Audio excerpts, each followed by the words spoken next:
Alright, this is a demo of my Mythtv and boxee box slash home server slash everything box that a couple people have been asking me about, so I'm going to turn it all on. This is a Harmony 720, and of course it's got macros and everything. Turn everything on with the one touch.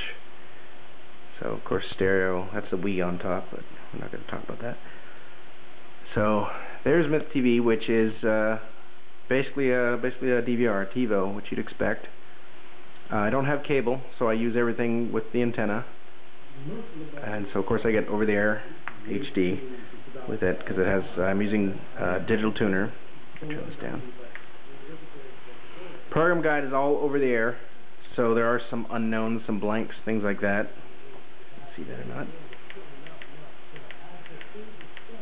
You can go in the future and go in the past if you want to record something from before. So, and of course it's a DVR, so you can pause, rewind, and do all the things you'd expect to do any DVR do. So there's jumping back, jumping forward, pause, and then of course it's going to buffer. You can see it buffering there. Alright, so let me exit here. It'll do recorded programs as well. Just like any old DVR. What's nice about this DVR is it will skip commercials. So I'm going to start this. I queued it right before a commercial. So let me start this. Put the remote down. I promise I'm not touching it. There's the remote there.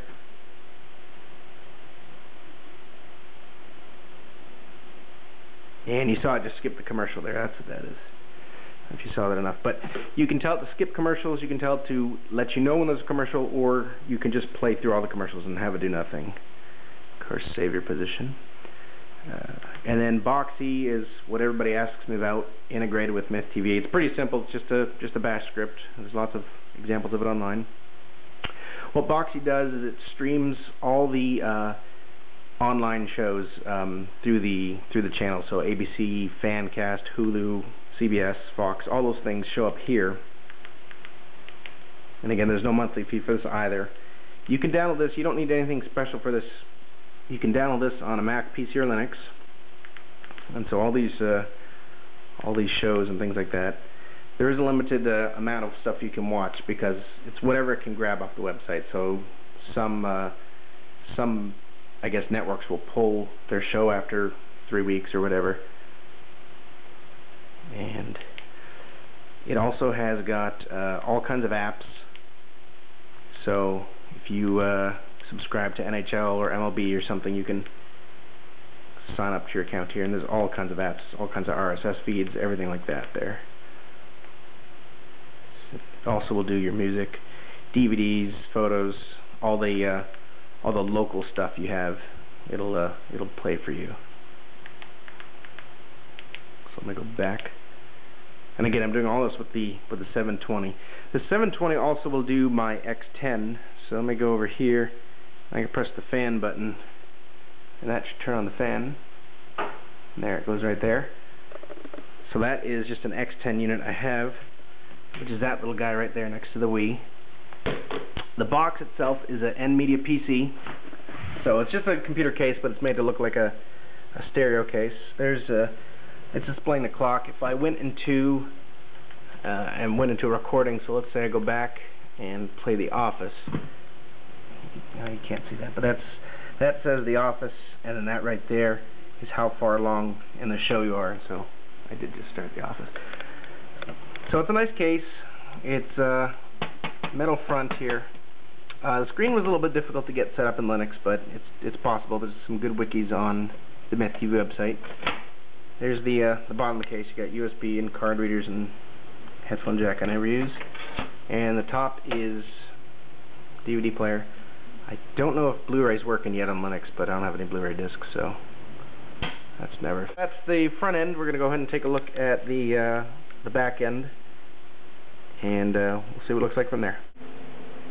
Okay, so that's a bit of the hardware setup. Here is the web side of things. So this is what you would see if you're on your phone or something. You need to record something from the office while you're away. You forgot to set records. And so this is what you see at first. This is the wiki. It's actually running dokuwiki. and with this we mostly use it for links and recipes. So we store all our recipes here, and you can just see it's kind of handy. So you know, we could be at the grocery store or something and remember, you know, we need whatever chicken or whatever for whatever recipe. So let's take a look at the Mythtv, and that is a plugin that lets you see all the recording stuff and basically manage the DVR from the web. So you can do this from your phone, and you can also so this green box means it's being this green box here means it's being recorded. But so let's say you want to record Inside Edition. There's all kinds of options there, and this is all the same on the DVR. There's lots of examples of Mythtv on YouTube. You can go ahead and search them, so I can't go through every feature, be here all day. But so this is Mythtv. You can do all kinds of cool stuff from here. Schedule recording, see what's recording. You can check the back end status. So here's well, there it is. There you can see one encoder is recording Ask This Old House. These three are idle. What's coming up in the job queue, hard drive information, things like that. What's also pretty neat about this is you can check out your recorded programs. From here you can delete if you need any more space, re-record them, things like that. You can see that once it's still recording. But what's really neat is you can stream or download the video. Streaming doesn't work too well because our upload speed here on Comcast is not the greatest, but downloading works very well. Of course, all within the LAN here inside the house, the streaming works fine. I don't think I have VLC in. Alright, so I had to cut there because my address showed up, and I'm just going to cut that out. But you can stream on the LAN. Of course, you can download very fast on LAN. If you are off-site, though, not very good. Downloading takes a while. It all depends on your internet connection at the house. So that is the Mythtv front end. Mostly I use it for setting a recording while away from home. I'm also using the over-the-air program guide, so you'll see there's a blank. See, they don't have data for some of the channels. Kind of annoying, but there's no fee with it. We're thinking about buying the $20 a month, or sorry, $20 a year Schedules Direct program data. That gives you detailed program data for a week, whereas most of these channels only go for about 2 days or a day, and a lot of it's inaccurate. Some of the descriptions are inaccurate. The titles are always accurate for some reason, but the descriptions are almost always inaccurate. So that is Mythtv.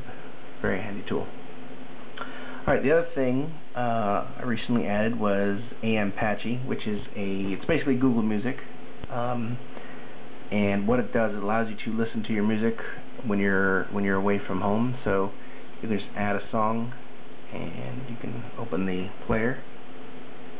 Oop. And let me hide that URL there so you can't see that. So that's just a pop-up player, and you can see it's just buffering here. Oh, can you hear that or not? So you just load all your music on your server here, and you can stream all your music from anywhere you want. Again, of course, depends on your internet connection. There is also an Android app for this and an iOS iPhone app for this. It's called ampache, and I think there's 2 apps for Android. I don't know how many there are for iPhone, but so anywho. Lastly, I like to watch the temperatures and things like that of the site because I have the air conditioning going warmer in the day, and so I like to make sure that the computer doesn't get too hot. So this is Munin. This shows all types of graphs and more than you ever want to know about your machine. There's MySQL queries, things like that, network traffic, things like that. But what's interesting is the temperatures. What I do with my recordings, I defer them till 3 a.m. So all the recording, sorry, not the recordings, the commercial flagging is deferred to 3 a.m. So if you watch a show on the same day it was recorded, the commercials will still be there because I defer that commercial flagging until 3 a.m. The reason I did that is so I didn't have any thrashing on the hard drive. Probably not important anymore since I upgraded all the hardware, but so anyway, lots of graphs to look at there. Alright, lastly is PHP. Lastly is PHP info, which is this little guy here, and this just shows hardware information for the box. You can see it's a quad-core AMD Phenom 925 with 8 gigs of RAM. It's got a terabyte hard drive, and that's used for all the data and backups. And it's got I think it's a 40 gig boot drive, which just has nothing but the system and the SQL database on it. All the important stuff on the boot drive is backed up to the terabyte drive, and we use the terabyte drive for backing up our laptops, things like that. Basically like a Synology box or a any sort of NAS type box. Drobo is the one I was trying to think of. Alright, so that is my home DVR setup. Again, none of this costs anything every month. It was probably total cost $400 to $600. I had some parts, that the power supply and things like that I didn't have to rebuy. But you probably make up for it in 6 to 10 months.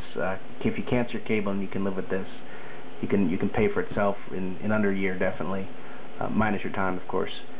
And again, there's no monthly fee for this. The only thing I would probably recommend is getting the Schedules Direct program data, because as you saw, there's some wrong or blank information in the TV guide. But other than that, check out Mythtv. If you want a quick, easy install, check out Mythbuntu. You just put the CD in, it's a live CD, and it goes through your hardware. You do need a TV tuner card. I'm using two HD home runs. They each have 2 HD encoders, so I can record up to 4 HD channels, or record 3, watch 1. And check out boxee. Again, boxee you can just run on your computer. You don't need anything special for it. boxee is free, and hope you enjoyed. Thanks.